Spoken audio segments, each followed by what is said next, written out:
নমস্কার,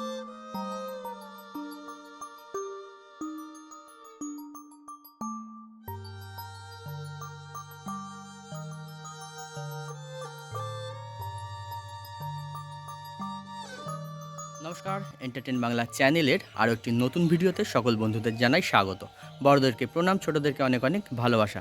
আশা করি আপনারা সকলে ভালো আছেন এবং সুস্থ আছেন।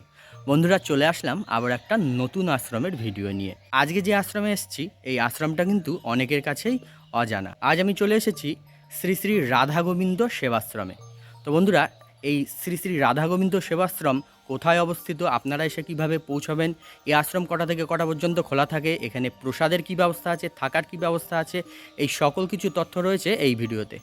তো ভিডিওটা স্কিপ না করে পুরোটা দেখার অনুরোধ রইল। ভিডিওটা দেখে আপনাদের কেমন লাগলো অবশ্যই একটা কমেন্ট করে জানাবেন। আর যদি ভিডিওটা ভালো লেগে থাকে অবশ্যই একটা লাইক করবেন, শেয়ার করবেন, এবং চ্যানেলে যদি নতুন হয়ে থাকেন তবে অনুরোধ রইল চ্যানেলটি সাবস্ক্রাইব করে আমার পাশে থেকে আমায় আশীর্বাদ করবেন। তো চলুন শুরু করা যাক আজকের ভিডিও। চলুন আপনাদের আগে বলে দিই আপনারা কিভাবে পৌঁছবেন এই আশ্রমে। এখন দাঁড়িয়ে আছি রানাঘাট জংশন স্টেশনে। এখান থেকে ধরবো বনগা লোকাল।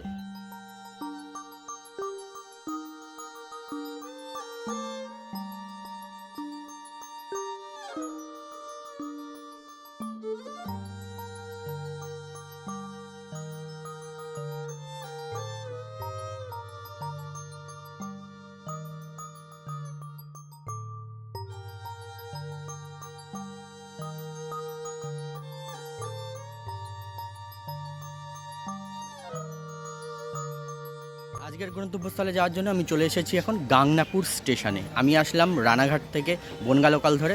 আপনারা কিন্তু বনগার দিক থেকেও আসতে পারেন। বনগার দিক থেকে যদি আসেন তবে বনগা থেকে রানাঘাট লোকাল ধরতে হবে, আপনারা খুব সহজেই পৌঁছে যাবেন এই স্টেশনে। আর যদি কেউ শিয়ালদার দিক থেকে আসেন তবে শিয়ালদাহ থেকে আসতে হবে আগে রানাঘাট। রানাঘাট থেকে বনগা লোকাল ধরে আপনারা চলে আসতে পারবেন এই গাংনাপুর স্টেশনে। এখানে কিন্তু একটাই প্ল্যাটফর্ম। তো আমি এখন নেমে পড়েছি গাংনাপুর 1 নম্বর প্ল্যাটফর্মে। এই হচ্ছে গাংনাপুর স্টেশন, আর এইখানটা হচ্ছে টিকিট কাউন্টার। আর এই যে দেখুন একটাই প্ল্যাটফর্ম এখানে, আর এইদিকে কিন্তু ফাঁকা। স্টেশনের ধারেই এটা হচ্ছে স্টেশন বাজার, গাংনাপুর স্টেশন বাজার। আর এখান থেকেও দেখুন অটো টোটো পাওয়া যায়, কিন্তু এখান থেকে নামার কোনো ব্যবস্থা নেই, একটু রিস্কি। তো আমি এখন একদম সোজা চলে যাচ্ছি। দেখুন সামনে যেদিকে আর কি বনগা যাচ্ছে সেই দিকেই আমি হাঁটছি। লাইনের পাশ দিয়ে কয়েক পা এগিয়েই সামনেই হচ্ছে মেন রোড। তো আমি দেখুন মেন রোডে চলে এসেছি।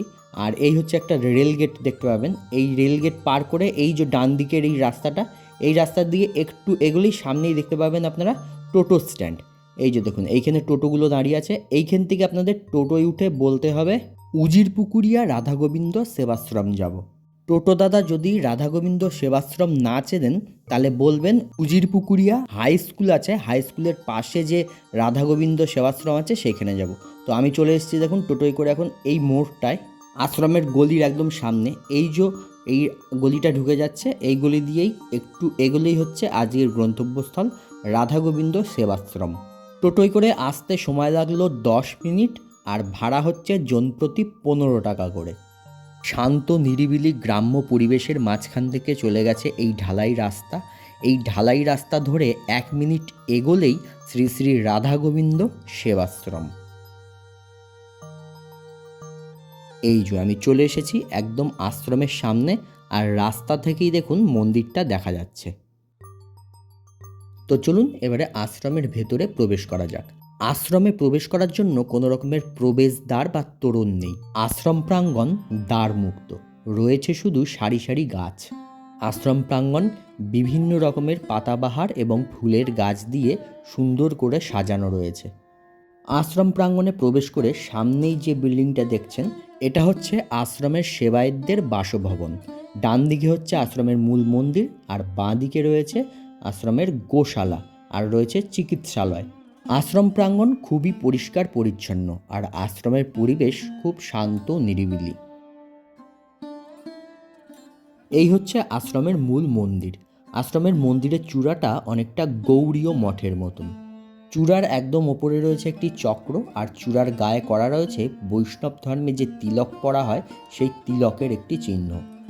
2-3 ধাপ সিঁড়ি দিয়ে উঠে প্রথমেই রয়েছে নাট মন্দির। নাট মন্দিরে দাঁড়িয়েই গর্ভগৃহে আপনারা ভগবানের দর্শন পাবেন। নাট মন্দিরের ওপরের দিকের দেওয়ালে রয়েছে শ্রীকৃষ্ণের বিভিন্ন লীলার চিত্র আর লেখা রয়েছে বিভিন্ন ধর্মীয় বাণী।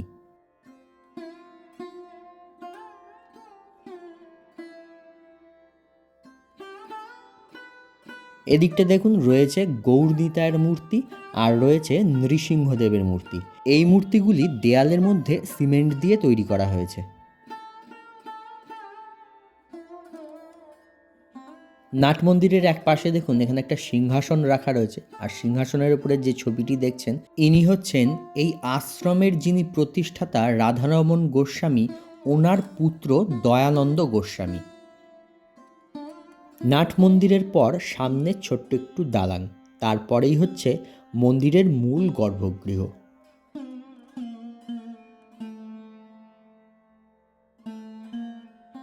গর্ভগৃহে উঁচু শ্বেতপাথরের বেদির ওপরে সুসজ্জিত সিংহাসনের ডান দিকে বিরাজ করছেন গৌরনিতাই এবং বাঁ দিকে রয়েছেন রাধা গোবিন্দ। গৌরনিতায়ের দারু বিগ্রহ এবং রাধা গোবিন্দের ধাতব বিগ্রহ। গৌরনিতায়ের বিগ্রহের সামনে রয়েছে আরও দুইটি গৌরনিতায়ের বিগ্রহ, তার সামনে রয়েছে ধামেশ্বর মহাপ্রভু। রাধা গোবিন্দের সামনে রয়েছে আরও একজোড়া রাধাকৃষ্ণের বিগ্রহ, রয়েছে গোপালের বিগ্রহ আর রয়েছেন গিরিধারী লাল, সঙ্গে রয়েছে নারায়ণশিলা। সিংহাসনের সামনে নিচের দিকে রয়েছে গুরুবর্গের চিত্রপট।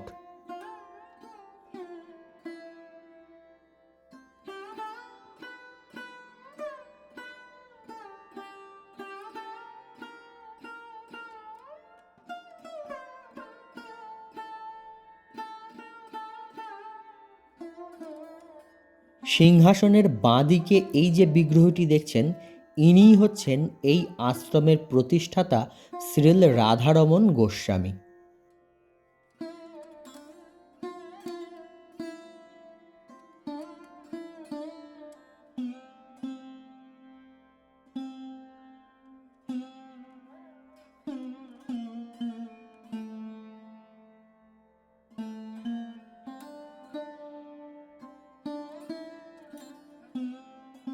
মূল মন্দিরের পাশেই বাঁদিকে রয়েছে একটি সমাধি মন্দির। এই হচ্ছে সেই সমাধি মন্দির, আর এখানে দেখুন দুইটি সমাধি রয়েছে আর দুইটি বিগ্রহ রয়েছে। প্রথমে যে বিগ্রহটি ইনি হচ্ছেন শ্রীমতী রাসমণি গোস্বামী। এই আশ্রমের যিনি প্রতিষ্ঠাতা রাধারমণ গোস্বামী, ওনার সহধর্মিণী শ্রীমতী রাসমণি গোস্বামী।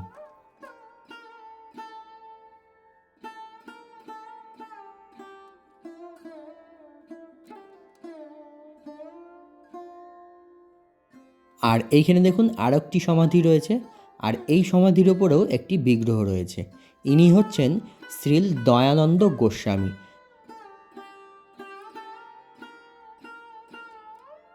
মূল মন্দিরের চারিদিক দিয়ে রয়েছে ঘোরানো বারান্দা মন্দির প্রদক্ষিণ করার জন্য, আর এই বারান্দার ওপরের দিকে দেওয়ালে দেখুন রয়েছে শ্রী চৈতন্য মহাপ্রভুর বিভিন্ন রকমের চিত্র। আর এই যে মন্দিরটি রয়েছে, মন্দিরের বাইরের দিকের দেওয়ালেও দেখুন শ্রীকৃষ্ণের বিভিন্ন রকমের লীলার চিত্র আঁকা রয়েছে।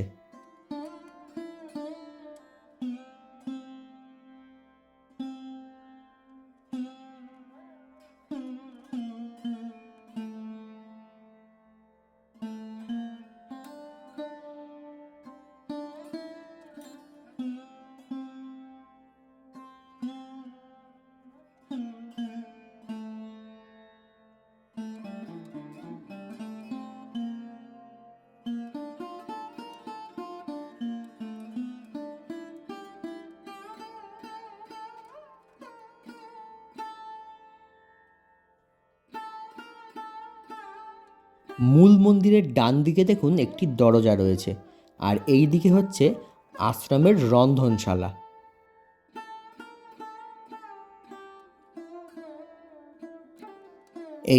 এই হচ্ছে আশ্রমের রন্ধনশালা। এখানে দেখুন বড় বড় মাটির উনুন রয়েছে, দুটো বড় উনুন রয়েছে আর রয়েছে দুটো ছোট উনুন, আর এখানে দেখুন অনেক কাঠ রাখা রয়েছে। আশ্রমের কোনো অনুষ্ঠানের সময় এই বড় বড় মাটির উনুনগুলোতে কাঠের জালে রান্না করা হয়। আর এই রন্ধনশালার সামনেও দেখুন আরও একটি রন্ধনশালা রয়েছে। এই যে দেখুন ওপরে লেখা রয়েছে সচিমাতা রন্ধন কক্ষ। এখানে ভগবানকে নিত্যদিন যে ভোগ দেয়া হয় সেই ভোগ কিন্তু এই জায়গায় রান্না হয়। আর এখানে দেখুন গ্যাসের ব্যবস্থা রয়েছে। আর সামনে যে রান্নাঘরটা দেখলেন ওখানেও কিন্তু মাঝে মধ্যে কাঠের জালেও নিত্যকার ভোগ রন্ধন হয়।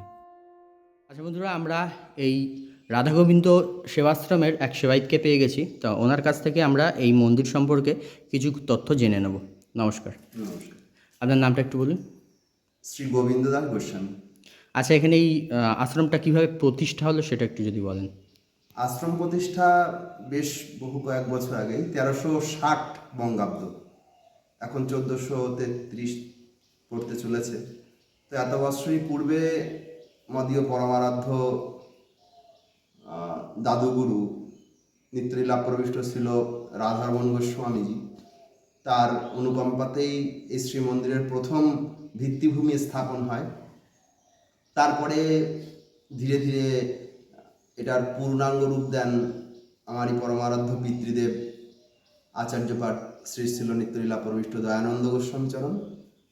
আর এখন যে পরিকাঠামো সেটা তারই পূর্বাপর আস্তে আস্তে নিতাই গৌরের কৃপায় এখন এই রূপ প্রাপ্ত হয়েছেন। এইভাবেই শ্রীমন্দিরের প্রতিষ্ঠা শুরু হয়েছিল। আচ্ছা আচ্ছা, এখানে কি ভগবানের নিত্য অন্নভোগ হয়? হ্যাঁ, ভগবানের 5 বার এখানে ভগবানের নিত্য ভোগ হয়।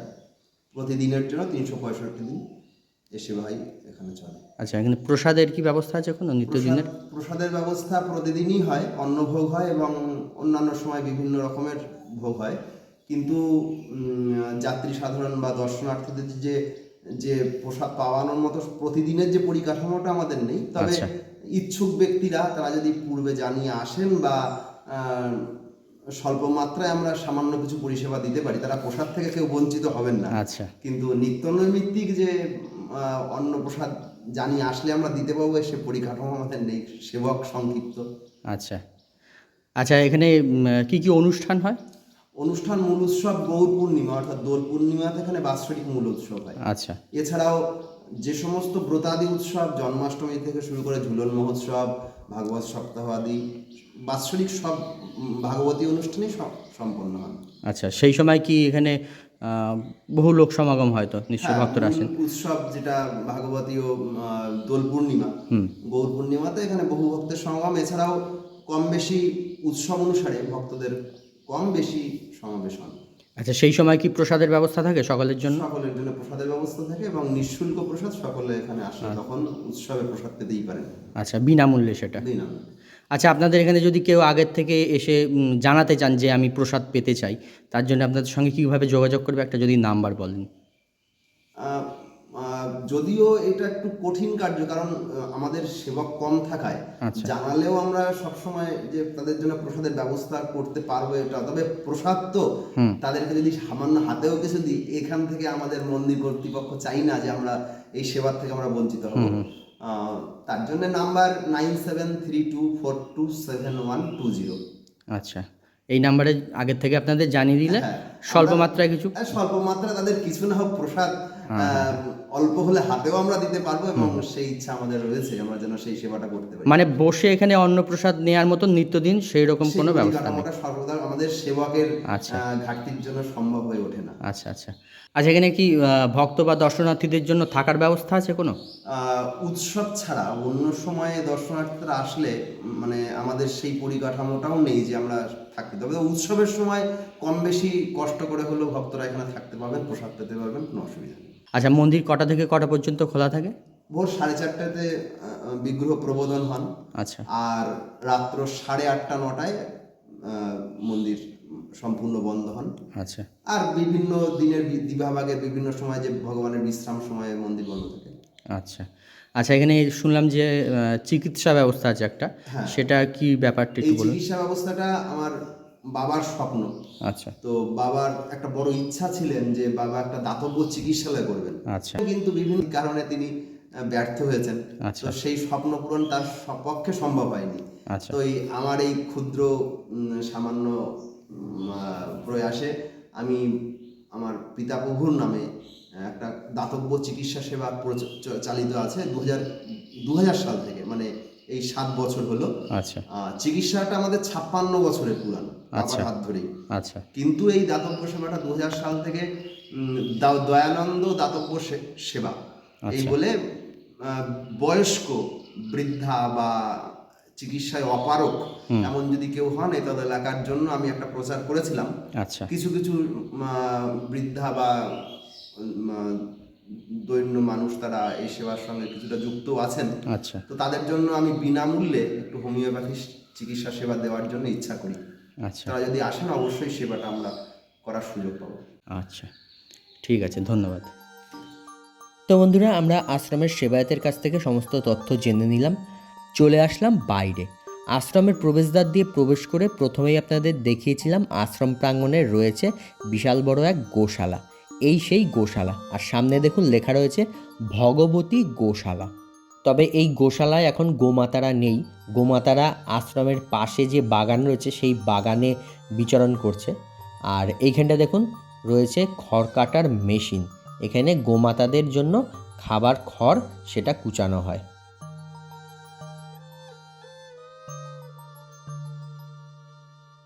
আর এই হচ্ছে সেই চিকিৎসালয় যেখানে হোমিওপ্যাথি চিকিৎসা করা হয়।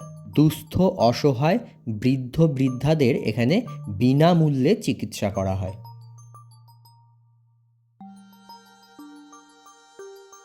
ভেতরে দেখুন ডাক্তার বসার জন্য চেয়ার টেবিল রাখা রয়েছে, রুগীদেরও বসার ব্যবস্থা রয়েছে। আর এখানে দেখুন অনেক আলমারি রয়েছে, যে সমস্ত আলমারিগুলোতে ওষুধ রাখা রয়েছে। এখান থেকেই কিন্তু একবারে রুগীদেরকে ওষুধ দিয়ে দেওয়া হয়।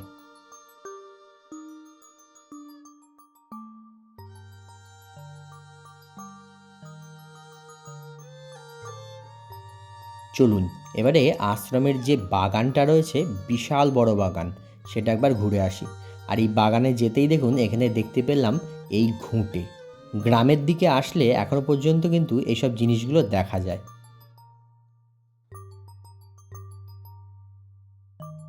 এই যে দেখুন বাগানটা, বিশাল বড় কিন্তু বাগানটা, আর প্রচুর গাছ রয়েছে, বিভিন্ন রকমের গাছ রয়েছে দেখুন। আর এই যে এই বাগানে গোমাতারা দেখুন বসে রয়েছে। এই যে এইখানে একজন লাল রঙের, ওইদিকে একজন রয়েছে সাদা রঙের, চারিদিকে সব ছড়িয়ে ছিটিয়ে রয়েছে এরকম। এই যে দেখুন আমি সামনে এগোচ্ছি, আমার ক্যামেরার দিকে তাকিয়ে রয়েছে, ভাবছে যে কি হচ্ছে, আমাদের জায়গায় কে চলে এসেছে। কি অপূর্ব লাগছে জায়গাটা, চারিদিকে গাছ আর গাছ, গাছের ছায়ায় শান্ত নিরিবিলি ঠান্ডা পরিবেশ আর পাখিদের কলরব। আশ্রম থেকে আমাদের দেখুন এখানে প্রসাদ দেয়া হয়েছে। সকালের যে ভোগ নিবেদন করা হয়েছিল ভগবানকে, সেই প্রসাদ আমাদেরকে দেয়া হয়েছে। তো বন্ধুরা, গাংনাপুরের এই শ্রী শ্রী রাধা গোবিন্দ সেবাশ্রমের ভিডিও আপনাদের কেমন লাগলো অবশ্যই কমেন্ট করে জানাবেন। তো আজকের মতন ভিডিওটা এখানেই শেষ করছি। দেখা হচ্ছে পরবর্তী নতুন কোনো ভিডিওয়। সবাই ভালো থাকবেন, সুস্থ থাকবেন, সাবধানে থাকবেন।